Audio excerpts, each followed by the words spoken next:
Chapter 24. My present situation was one in which all voluntary thought was swallowed up and lost. I was hurried away by fury.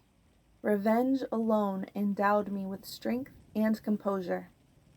It molded my feelings, and allowed me to be calculating and calm, at periods when otherwise delirium or death would have been my portion. My first resolution was to quit Geneva forever. My country, which, when I was happy and beloved, was dear to me, now, in my adversity, became hateful. I provided myself with a sum of money, together with a few jewels which had belonged to my mother, and departed. And now my wanderings began, which are to seize but with life. I have traversed a vast portion of the earth, and have endured all the hardships which travelers in deserts and barbarous countries are wont to meet. How I have lived I hardly know. Many times have I stretched my failing limbs upon the sandy plain, and prayed for death. But revenge kept me alive. I dared not die, and leave my adversary in being. When I quitted Geneva, my first labor was to gain some clue by which I might trace the steps of my fiendish enemy. But my plan was unsettled, and I wandered many hours round the confines of this town, uncertain what path I should pursue.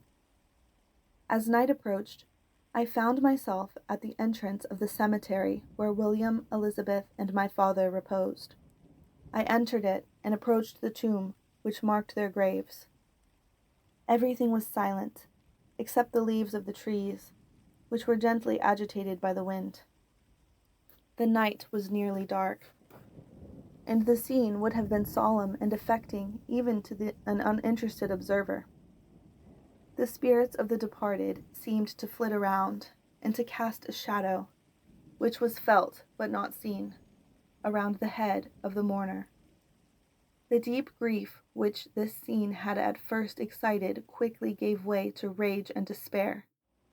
They were dead, and I lived. Their murderer also lived, and to destroy him I must drag out my weary existence.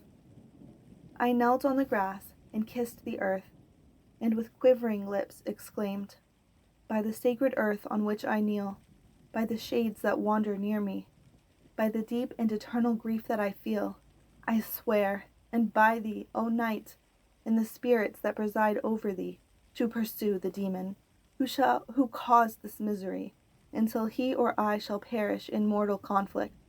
For this purpose I will preserve my life, to execute this dear revenge. Will I again behold the sun, and tread the green herbage of earth, which otherwise should vanish from my eyes forever? And I call on you, spirits of the dead, and on you, wandering ministers of vengeance, to aid and conduct me in my work. Let the cursed and hellish monster drink deep of agony. Let him feel the despair that now torments me." I had begun my adjuration with solemnity, and an awe which almost assured me that the shades of my murdered friends heard and approved my devotion. But the furies possessed me as I concluded, and rage choked my utterance. I was answered through the stillness of night by a loud and fiendish laugh.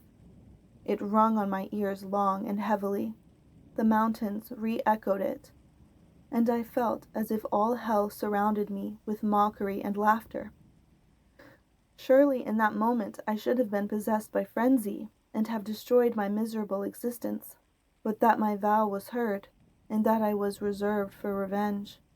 The laughter died away, when a well-known and abhorred voice, apparently close to my ear, addressed me in an audible whisper. "I am satisfied, miserable wretch. You have determined to live, and I am satisfied." I darted towards the spot from which the sound proceeded, but the devil eluded my grasp. Suddenly, the broad disk of the moon arose, and shone full upon his ghastly and distorted shape, as he fled with more than mortal speed. I pursued him, and for many months this had been my task. Guided by a slight clue, I followed the windings of the Rhone, but vainly. The blue Mediterranean appeared, and, by a strange chance, I saw the fiend enter by night and hide himself in a vessel bound for the Black Sea. I took my passage in the same ship, but he escaped, I know not how. Amidst the wilds of Tartary and Russia, although he still evaded me, I have ever followed in his track. Sometimes the peasants, scared by this horrid apparition, informed me of his path. Sometimes he himself, who feared that if I lost all trace of him, I should despair and die, left some mark to guide me. The snows descended on my head, and I saw the print of his huge step on the white plain. To you first entering on life, to whom care is new and agony unknown, how can you understand what I have felt and still feel? Cold, want, and fatigue were the least pains which I was destined to endure. I was cursed by some devil, and carried about with me my eternal hell. Yet still a spirit of good followed, and directed my steps, and, when I most murmured, would suddenly extricate me from seemingly insurmountable difficulties. Sometimes, when nature, overcome by hunger, sunk under the exhaustion, a repast was prepared for me in the desert that restored and inspirited me. The fare was, indeed, coarse, such as the peasants of the country ate, but I will no doubt that it was set there by the spirits that I had invoked to aid me. Often, when all was dry, the heavens cloudless, and I was parched by thirst, a slight cloud would bedim the sky, shed the few drops that revived me, and vanish. I followed, when I could, the courses of the rivers, but the demon generally avoided these, as it was here that the population of the country chiefly collected. In other places, human beings were seldom seen, and I generally subsisted on the wild animals that crossed my path. I had money with me, and gained the friendship of the villagers by distributing it, or I brought it with me some food that I had killed, which, after taking a small part, I always presented to those who had provided me with fire and utensils for cooking. My life, as it passed thus, was indeed hateful to me, and it was during sleep alone that I could taste joy. Oh, blessed sleep!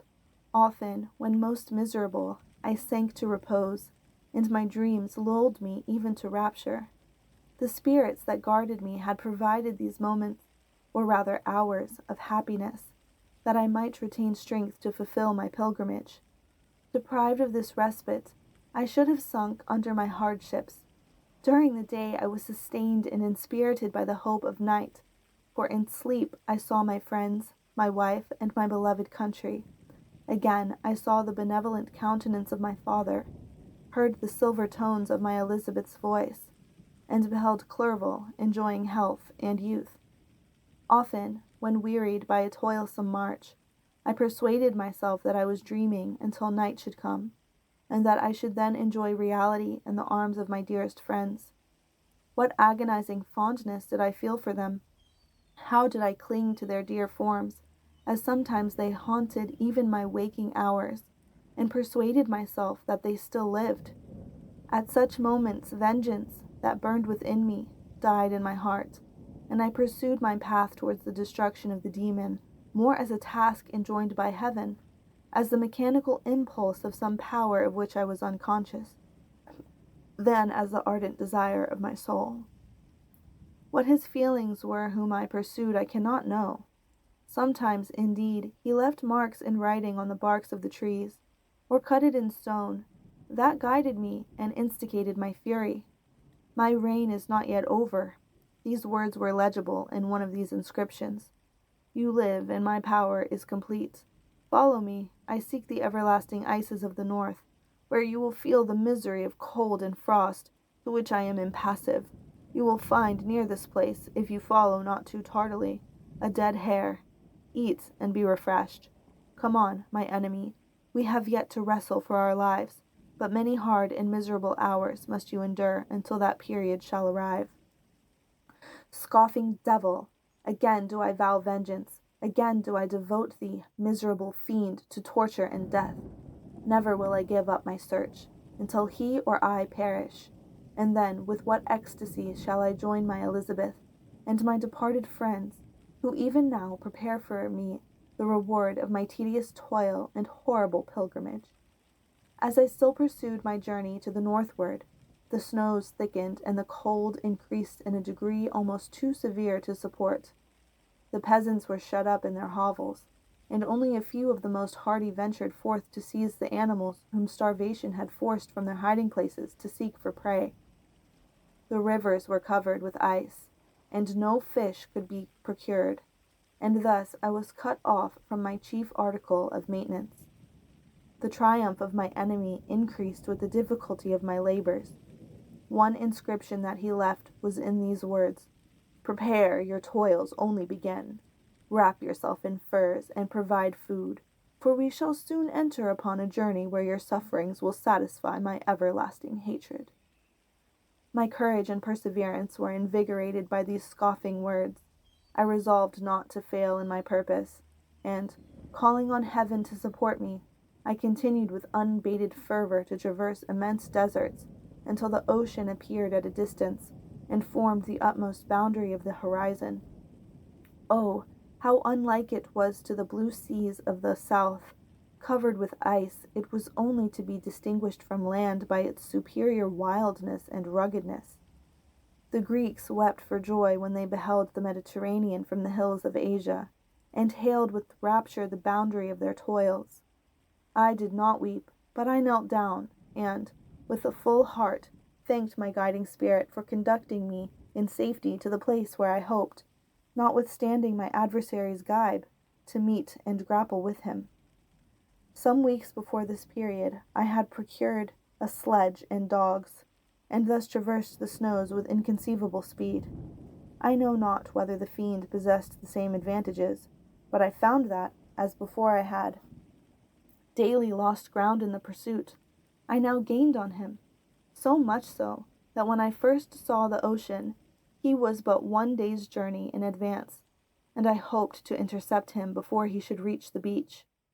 With new courage, therefore, I pressed on, and in 2 days arrived at a wretched hamlet on the seashore. I inquired of the inhabitants concerning the fiend, and gained accurate information. A gigantic monster, they said, had arrived the night before, armed with a gun and many pistols, putting to flight the inhabitants of a solitary cottage. Through fear of his terrific appearance, he had carried off their store of winter food, and, placing it in a sledge, to draw which he had seized on a numerous drove of trained dogs, he had harnessed them, and the same night, to the joy of the horror-struck villagers, had pursued his journey across the sea in a direction that led to no land, and they conjectured that he must speedily be destroyed by the breaking of the ice, or frozen by the eternal frosts. On hearing this information, I suffered a temporary access of despair. He had escaped me, and I must commence a destructive and almost endless journey across the mountainous ices of the ocean, amidst cold that few of the inhabitants could long endure, and which I, the native of a genial and sunny climate, could not hope to survive. Yet at the idea that the fiend should live and be triumphant, my rage and vengeance returned, and, like a mighty tide, overwhelmed every other feeling. After a slight repose, during which the spirits of the dead hovered round and instigated me to toil and revenge, I prepared for my journey. I exchanged my land sledge for one fashioned for the inequalities of the frozen ice, and purchased a plentiful stock of provisions. I departed from land. I cannot guess how many days have passed since then, but I have endured misery, which nothing but the eternal sentiment of a just retribution burning within my heart could have enabled me to support. Immense and rugged mountains of ice often barred up my passage, and I often heard the thunder of the ground sea, which threatened my destruction. But again the frost came, and made the paths of the sea secure. By the quantity of provision which I had consumed, I should guess that I had passed 3 weeks in this journey, and the continual protraction of hope, returning back upon the heart, often wrung bitter drops of despondency and grief from my eyes. Despair had indeed almost secured her prey, and I should soon have sunk beneath this misery. Once, after the poor animals that conveyed me had with incredible toil gained the summit of a sloping ice mountain, and one, sinking under his fatigue, died, I viewed the expanse before me with anguish, when suddenly my eye caught a dark speck upon the dusky plain. I strained my sight to discover what it could be, and uttered a wild cry of ecstasy when I distinguished a sledge and the distorted proportions of a well-known form within. Oh, with what a burning gush did hope revisit my heart! Warm tears filled my eyes, which I hastily wiped away, that they might not intercept the view I had of the demon. But still my sight was dimmed by the burning drops, until, giving way to the emotions that oppressed me, I wept aloud. But this was not the time for delay. I disencumbered the dogs of their dead companion, gave them a plentiful portion of food, and after an hour's rest, which was absolutely necessary, and yet which was bitterly irksome to me, I continued my route. The sledge was still visible, nor did I again lose sight of it, except at the moments when for a short time some ice rock concealed it with its intervening crags. I indeed perceptibly gained on it, and when, after nearly 2 days' journey, I beheld my enemy at no more than a mile distant, my heart bounded within me. But now, when I appeared almost within grasp of my foe, my hopes were suddenly extinguished, and I lost all trace of him more utterly than I had ever done before. A ground sea was heard, the thunder of its progress, as the waters rolled and swelled beneath me, became every moment more ominous and terrific. I pressed on, but in vain. The wind arose, the sea roared, and, as with the mighty shock of an earthquake, it split and cracked with a tremendous and overwhelming sound. The work was soon finished. In a few minutes, a tumultuous sea rolled between me and my enemy, and I was left drifting on a scattered piece of ice that was continually lessening, and thus prepared for me a hideous death. In this manner, many appalling hours passed. Several of my dogs died, and I myself was about to sink under the accumulation of distress, when I saw your vessel riding at anchor, and holding forth to me hopes of succor and life. I had no conception that vessels ever came so far north, and was astounded at the sight. I quickly destroyed part of my sledge to construct oars, and by these means was enabled, with infinite fatigue, to move my ice raft to the direction of your ship. I had determined, if you were going southward, still to trust myself to the mercy of the seas rather than abandon my purpose. I hoped to induce you to grant me a boat with which I could pursue my enemy, but your direction was northward. You took me on board when my vigor was exhausted, and I should soon have sunk under my multiplied hardships into a death which I still dread, for my task is unfulfilled. Oh, when will my guiding spirit, in conducting me to the demon, allow me the rest I so much desire? Or must I die, and he yet live? If I do, swear to me, Walton, that he shall not escape, that you will seek him and satisfy my vengeance in his death. And do I dare to ask of you to undertake my pilgrimage, to endure the hardships that I have undergone? No, I am not so selfish. Yet, when I am dead, if he should appear, if the ministers of vengeance should conduct him to you, swear that he shall not live.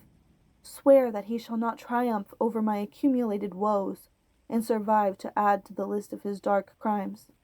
He is eloquent and persuasive, and once his words have even power over my heart. But trust him not. His soul is as hellish as his form, full of treachery and fiend-like malice. Hear him not. Call on the names of William, Justine, Clerval, Elizabeth, my father, and of the wretched Victor, and thrust your sword into his heart. I will hover near and direct the steel aright. Walton, in continuation, August 26th, 1700s. You have read this strange and terrific story, Margaret, And do you not feel your blood congeal with horror, like that which even now curdles mine? Sometimes, seized with sudden agony, he could not continue his tale. At others, his voice broken, yet piercing, uttered with difficulty the words so replete with anguish. His fine and lovely eyes were now lighted up with indignation, now subdued to downcast sorrow, and quenched in infinite wretchedness. Sometimes he commanded his countenance and tones, and related the most horrible incidences, with a tranquil voice, suppressing every mark of agitation. Then, like a volcano bursting forth, his face would suddenly change to an expression of the wildest rage, as he shrieked out imprecations of his persecutor. His tale is connected and told with an appearance of the simplest truth. Yet I own to you that the letters of Felix and Safie, which he showed me, and the apparition of the monster seen from our ship, brought to me a greater conviction of the truth of his narrative than his asseverations, however earnest and connected. As a monster has then really existence, such a monster has then really existence. I cannot doubt it, yet I am lost in surprise and admiration. Sometimes I endeavored to gain from Frankenstein the particulars of his creature's formation, but on this point he was impenetrable. "Are you mad, my friend?" said he. "Or whither does your senseless curiosity lead you? Would you also create for yourself in the world a demoniacal enemy? Peace, peace. Learn my miseries and do not seek to increase your own." Frankenstein discovered that I made notes concerning his history. He asked to see them, and then himself corrected and augmented them in many places, but principally in giving the life and spirit to the conversations he held with his enemy. "Since you have preserved my narration," said he, "I would not that a mutilated one should go down to posterity." Thus has a week passed away, while I have listened to the strangest tale that ever imagination formed.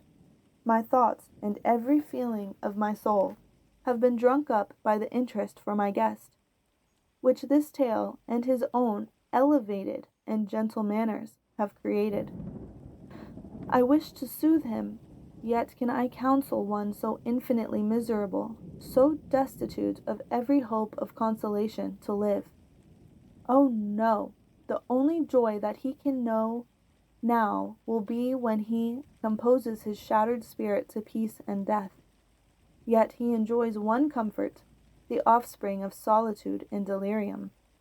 He believes that, when in dreams he holds converse with his friends, and derives from that communication consolation for his miseries, or excitements to his vengeance, that they are not the creations of his fancy, but the beings themselves who visit him from the regions of a remote world.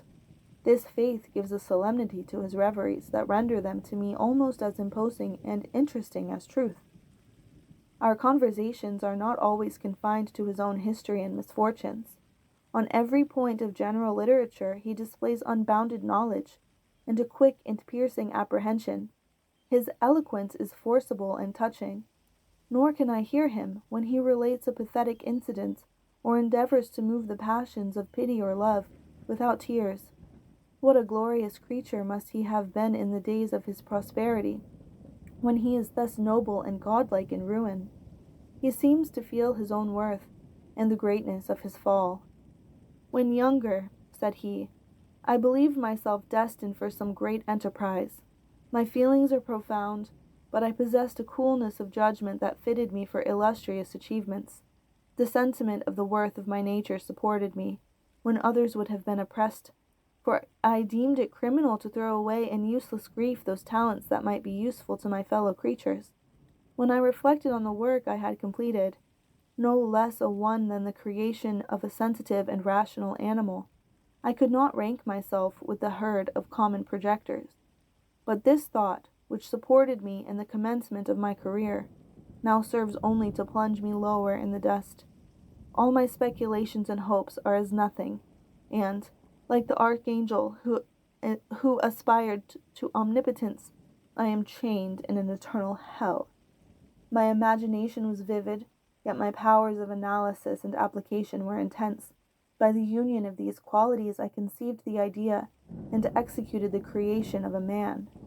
Even now I cannot recollect, without passion, my reveries while the work was incomplete. I trod heaven in my thoughts, now exulting in my powers, now burning with the idea of their effects. From my infancy I was imbued with high hopes and a lofty ambition. But how am I sunk?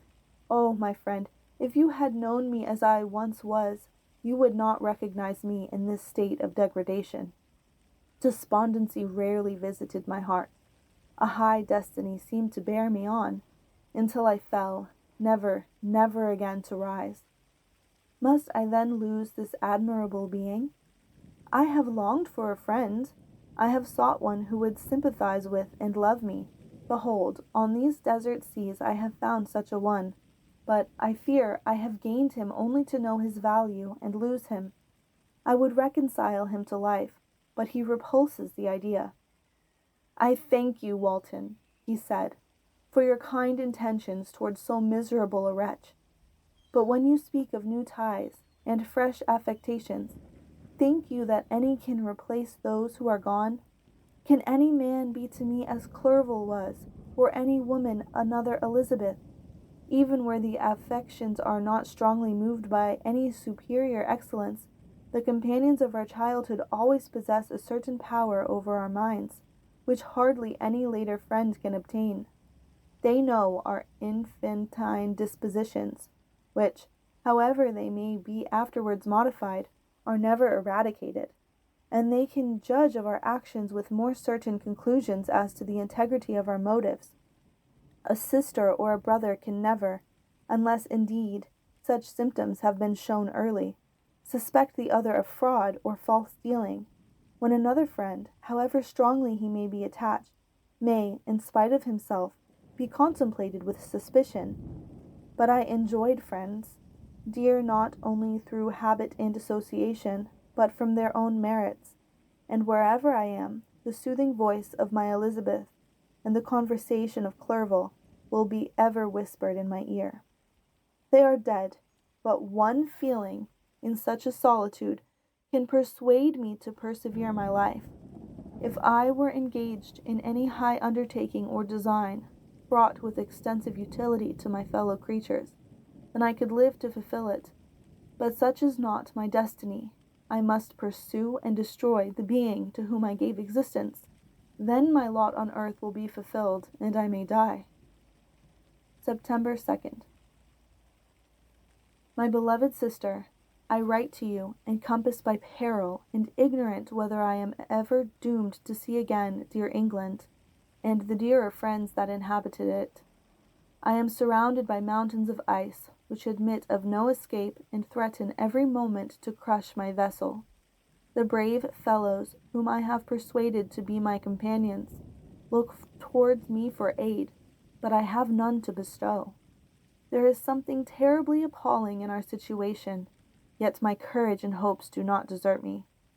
Yet it is terrible to reflect that the lives of all these men are endangered through me. If we are lost, my mad schemes are the cause. And what, Margaret, will be the state of your mind? You will not hear of my destruction, and you will anxiously await my return. Years will pass, and you will have visitings of despair, and yet be tortured by hope. Oh, my beloved sister, the sickening failing of your heartfelt expectations is, in prospect, more terrible to me than my own death. But you have a husband and lovely children. You may be happy. Heaven bless you, and make you so. My unfortunate guest regards me with the tenderest compassion. He endeavors to fill me with hope, and talks as if life were a possession which he valued. He reminds me how often the same accidents have happened to other navigators who have attempted this sea, and, in spite of myself, he fills me with cheerful auguries. Even the sailors feel the power of his eloquence. When he speaks, they no longer despair. He rouses their energies, and, while they hear his voice, they believe these vast mountains of ice are molehills, which will vanish before the resolutions of man. These feelings are transitory. Each day of expectation delayed fills them with fear, and I almost dread a mutiny caused by this despair. September 5th. A scene has just passed of such uncommon interest that although it is highly probable that these papers may never reach you, yet I cannot forbear recording it. We are still surrounded by mountains of ice, still in imminent danger of being crushed in their conflict. The cold is excessive, and many of my unfortunate comrades have already found a grave amidst this scene of desolation. Frankenstein has daily declined in health. A feverish fire still glimmers in his eyes, but he is exhausted, and, when suddenly roused to any exertion, he speedily sinks again into apparent lifelessness. I mentioned in my last letter the fears I entertained of a mutiny. This morning, as I sat watching the wan countenance of my friend, his eyes half closed and his limbs hanging listlessly, I was roused by half a dozen of the sailors, who demanded admission into the cabin. They entered, and their leader addressed me. He told me that he and his companions had been chosen by the other sailors to come in deputation to me to make me a requisition, which, in justice, I could not refuse. We were immured in ice, and should probably never escape, but they feared that if, as was possible, the ice should dissipate, and a free passage be opened, I should be rash enough to continue my voyage, and lead them into fresh dangers, after they might happily have surmounted this. They insisted, therefore, that I should engage with a solemn promise that if the vessel should be freed, I would instantly direct my course southward.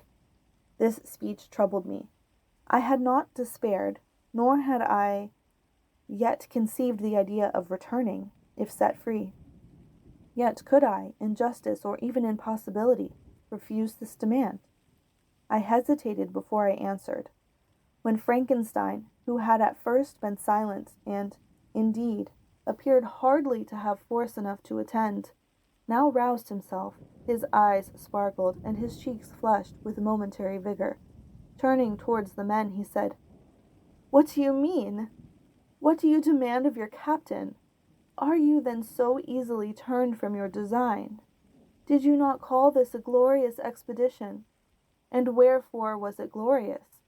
Not because the way was smooth and placid as a southern sea, but because it was full of dangers and terror, because at every new incident your fortitude was to be called forth, and your courage exhibited, because danger and death surrounded it, and these you were to brave and overcome. For this was it an honorable undertaking. You were hereafter to be hailed as the benefactors of your species, your names adored as belonging to brave men who encountered death for honor and the benefit of mankind. And now, behold, with the first imagination of danger, or, if you will, the first mighty and terrific trial of your courage, you shrink away and are content to be handed down as men who had not strength enough to endure cold and peril. And so, poor souls, they were chilly and returned to their warm firesides. Why, that requires not this preparation. Ye need not have come thus far, and dragged your captain to the shame of a defeat, merely to prove yourselves cowards. Oh, be men, or be more than men. Be steady to your purposes, and firm as a rock.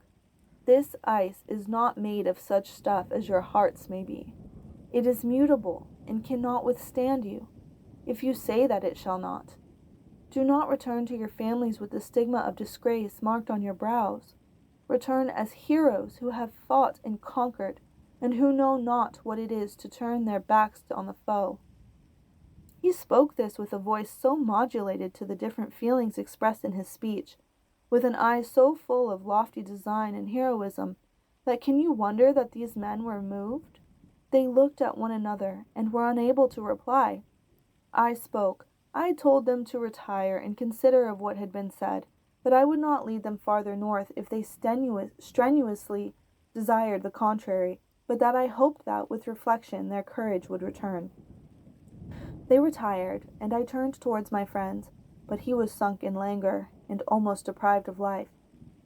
How all this will terminate, I know not, but I had rather die than return shamefully, my purpose unfulfilled. Yet I fear such will be my fate. The men, unsupported by ideas of glory and honor, can never willingly continue to endure their present hardships. September 7th. The die is cast. I have consented to return.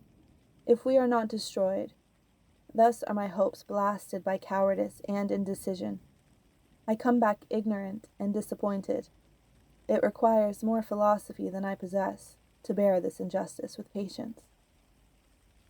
September 12th. It is past. I am returning to England. I have lost my hopes of utility and glory. I have lost my friend, but I will endeavor to detail these bitter circumstances to you, my dear sister. And, while I am wafted towards England and towards you, I will not despond. September 9th, the ice began to move, and roarings like thunder were heard at a distance, as the islands split and cracked in every direction. We were in the most imminent peril, but as we could only remain passive, my chief attention was occupied by my unfortunate guest, whose illness increased in such a degree that he was entirely confined to his bed. The ice cracked behind us, and was driven with force towards the north. A breeze sprung from the west, and on the 11th the passage towards the south became perfectly free. When the sailors saw this, and that their return to their native country was apparently assured, a shout of tumultuous joy broke from them, loud and long continued. Frankenstein, who was dozing, awoke, and asked the cause of the tumult. "They shout," I said, "because they will soon return to England." "Do you then really return?" "Alas, yes. I cannot withstand their demands. I cannot lead them unwillingly to danger, and I must return." "Do so, if you will, but I will not. You may give up your purpose, but mine is assigned to me by heaven, and I dare not. I am weak, but surely the spirits who assist my vengeance will endow me with sufficient strength." Saying this, he endeavored to spring from the bed, but the exertion was too great for him. He fell back and fainted. It was long before he was restored, and I often thought that life was entirely extinct. At length he opened his eyes, he breathed with difficulty, and was unable to speak. The surgeon gave him a composing draught, and ordered us to leave him undisturbed. In the meantime he told me that my friend had certainly not many hours to live. His sentence was pronounced, and I could only grieve and be patient. I sat by his bed, watching him. His eyes were closed, and I thought he slept, but presently he called to me in a feeble voice, and, bidding me come near, said, "Alas, my strength I relied on is gone. I feel that I shall soon die, and he, my enemy and persecutor, may still be in being. Think not, Walton, that in the last moments of my existence I feel that burning hatred and ardent desire of revenge I once expressed, but I feel myself justified in desiring the death of my adversary. During these last days I have been occupied in examining my past conduct, nor do I find it blamable. In a fit of enthusiastic madness I created a rational creature, and was bound towards him, to assure, as far as was in my power, his happiness and well-being. This was my duty. But there was another still paramount to that. My duties towards the being of my own species had greater claims to my attention, because they included a greater proportion of happiness or misery. Urged by this view, I refused, and I did right in refusing, to create a companion for the first creature. He showed unparalleled malignity and selfishness, in evil. He destroyed my friends. He devoted to destruction beings who possessed exquisite sensations, happiness, and wisdom. Nor do I know where this thirst for vengeance may end. Miserable himself, that he may render no other wretched. He ought to die. The task of his destruction was mine, but I have failed. When actuated by selfish and vicious motives, I asked you to undertake my unfinished work. and I renew this request now, when I am only induced by reason and virtue.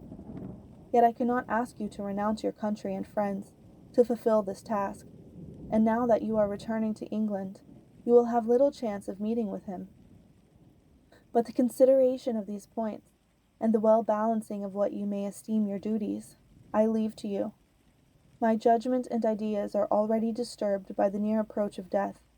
I dare not ask you to do what I think right, for I may still be misled by passion. That he should live to be an instrument of mischief disturbs me. In other respects, this hour, when I momentarily expect my release, is the only happy one which I have enjoyed for several years. The forms of the beloved dead flit before me, and I hasten to their arms. Farewell, Walton. Seek happiness and tranquillity, and avoid ambition, even if it be only the apparently innocent one of distinguishing yourself in science and discoveries. Yet why do I say this? I have myself been blasted in these hopes, yet another may succeed. His voice became fainter as he spoke, and at length, exhausted by his effort, he sunk into silence. About half an hour afterwards, he attempted again to speak, but was unable. He pressed my hand feebly, and his eyes closed forever, while the irradiation of a gentle smile passed away from his lips. Margaret, what comment can I make on the untimely extinction of this glorious spirit? What can I say that will enable you to understand the depth of my sorrow? All that I should express would be inadequate and feeble. My tears flow, my mind is overshadowed by a cloud of disappointment. But I journey towards England, and I may there find consolation. I am interrupted. What do these sounds portend? It is midnight, the breeze blows fairly, and the watch on deck scarcely stir. Again, there is a sound as of a human voice, but hoarser. It comes from the cabin where the remains of Frankenstein still lie. I must arise and examine. Good night, my sister. Great God, what a scene has just taken place! I am yet dizzy with the remembrance of it. I hardly know whether I shall have the power to detail it. Yet the tale which I have recorded would be incomplete without this final and wonderful catastrophe. I entered the cabin, where lay the remains of my ill-fated and admirable friend. Over him hung a form which I cannot find words to describe. Gigantic in stature, yet uncouth and distorted in its proportions. He hung over the coffin. His face was concealed by long locks of ragged hair, but one vast hand was extended in color and apparent texture like that of a mummy. When he heard the sound of my approach, he ceased to utter exclamations of grief and horror, and sprung towards the window. Never did I behold a vision so horrible as his face, of such loathsome yet appalling hideousness. I shut my eyes involuntarily, and endeavored to recollect what were my duties with regard to this destroyer. I called on him to stay. He paused, looking on me with wonder, and again turning towards the lifeless form of his creator. He seemed to forget my presence, and every feature and gesture seemed instigated by the wildest rage of some uncontrollable passion. That is also my victim, he exclaimed. In his murder my crimes are consummated. The miserable series of my being is wound to its close. Oh, Frankenstein, generous and self-devoted being, what does it avail that I now ask thee to pardon me? I, who irretrievably destroyed thee by destroying all thou lovest.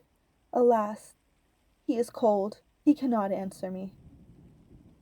His voice seemed suffocated, and my first impulses, which had suggested to me the duty of obeying the dying request of my friend, in destroying his enemy, were now suspended by a mixture of curiosity and compassion. I approached this tremendous being. I dared not again raise my eyes to his face. There was something so scaring and unearthly in his ugliness. I attempted to speak, but the words died away on my lips. The monster continued to utter wild and incoherent self-reproaches. At length I gathered resolution to address him in a pause of the tempest of his passion. "Your repentance," I said, "is now superfluous. If you had listened to the voice of conscience, and heeded the stings of remorse, before you had urged your diabolical vengeance to this extremity, Frankenstein would yet have lived." "And do you dream?" said the demon. "Do you think that I was then dead to agony and remorse?" He continued, pointing to the corpse, "he suffered not in the consummation of the deed. Oh, not the 10,000th portion of the anguish that was mine during the lingering detail of its execution. A frightful selfishness hurried me on, while my heart was poisoned with remorse. Think you that the groans of Clerval were music to my ears? My heart was fashioned to be susceptible of love and sympathy, and when wrenched by misery to vice and hatred, it did not endure the violence of the change without torture such as you cannot even imagine. After the murder of Clerval, I returned to Switzerland, heartbroken and overcome. I pitied Frankenstein. My pity amounted to horror. I abhorred myself.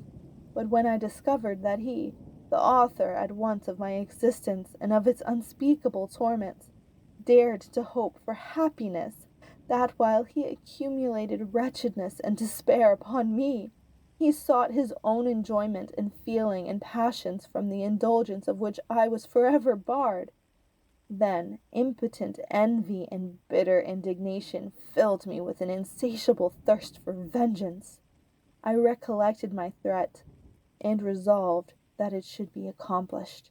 I knew that I was preparing for myself a deadly torture, but I was the slave, not the master, of an impulse which I detested, yet could not disobey. Yet when she died, nay, then I was not so miserable. I had cast off all feeling, subdued all anguish, to riot in the excess of my despair. Evil thenceforth became my good. Urged thus far, I had no choice but to adapt my nature to an element which I had willingly chosen. The completion of my demoniacal design became an insatiable passion, and now it is ended. There is my last victim. I was at first touched by the expressions of his misery, yet, when I called to mind what Frankenstein had said of his powers of eloquence and persuasion, and when I again cast my eyes on the lifeless form of my friend, indignation was rekindled within me. "Wretch," I said, "it is well that you come here to whine over the desolation that you have made. You throw a torch into a pile of buildings, and when they are consumed, you sit among the ruins and lament the fall. Hypocritical fiend! If he whom you mourn still lived, still would he be the object, again would he become the prey of your accursed vengeance. It is not pity that you feel. You lament only because the victim of your malignity is withdrawn from your power." "Oh, it is not thus, not thus," interrupted the being. "Yet such must be the impression conveyed to you by what appears to be the purport of my actions. Yet I seek not a fellow feeling in misery. No sympathy may I ever find. When I first sought it, it was the love of virtue, the feeling of happiness and affection with which my whole being overflowed, that I wished to be participated. But now that virtue has become to me a shadow, and that happiness and affection are turned into bitter and loathing despair. In what should I seek for my sympathy? I am content to suffer alone, while my sufferings shall endure. When I die, I am well satisfied that abhorrence and opprobrium should load my memory. Once my fancy was soothed with dreams of virtue, of fame and enjoyment. Once I falsely hoped to meet with beings who, pardoning my outward form, would love me for the excellent qualities with which I was capable of unfolding. I was nourished with high thoughts of honor and devotion, but now crime has degraded me beneath the meanest animal. No guilt, no mischief, no malignity, no misery can be found comparable to mine. When I run over the frightful catalogue of my sins, I cannot believe that I am the same creature whose thoughts were once filled with sublime and transcendent visions of the beauty and the majesty of goodness. But it is even so. The fallen angel becomes a malignant devil, yet even the enemy of God and man had friends and associates in his desolation. I am alone.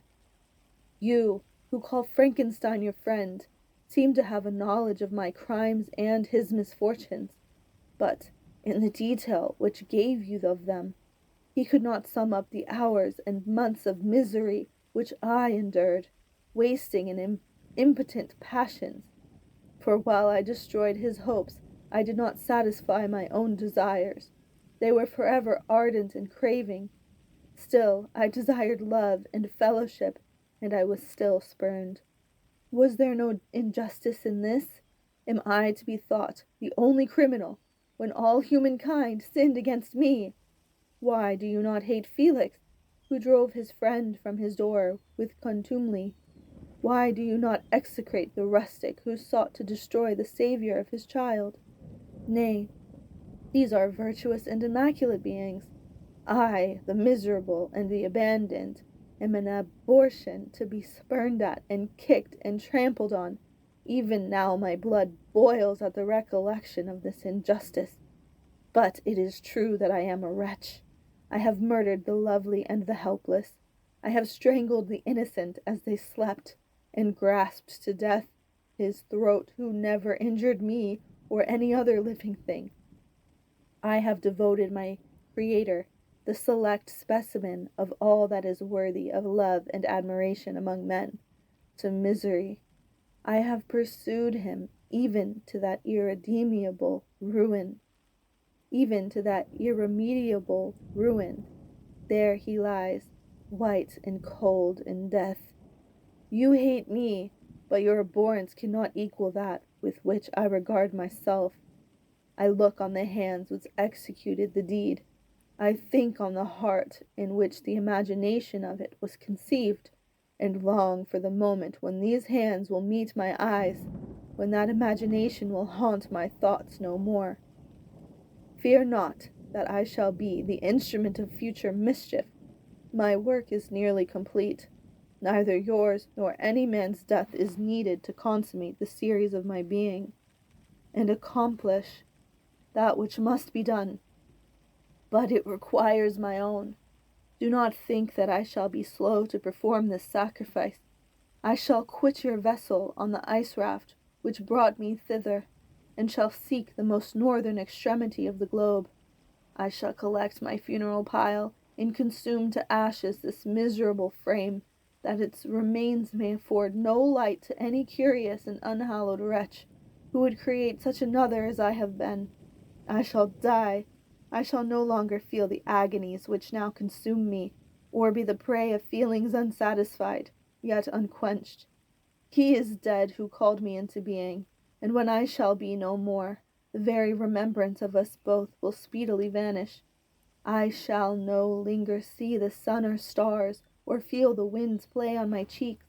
Light, feeling, and sense will pass away, and in this condition must I find my happiness. Some years ago, when the image which this world affords first opened upon me, when I felt the cheering warmth of summer, and heard the rustling of the leaves and the warbling of the birds, and these were all to me, I should have wept to die. Now it is my only consolation, polluted by crimes and torn by the bitterest remorse. Where can I find rest but in death? Farewell! I leave you, and in you the last of humankind, whom these eyes will ever behold. Farewell, Frankenstein! If thou wert yet alive, and yet cherished a desire of revenge against me, I would be better satiated in my life than in my destruction. But it was not so. Thou didst seek my extinction, that I might not cause greater wretchedness.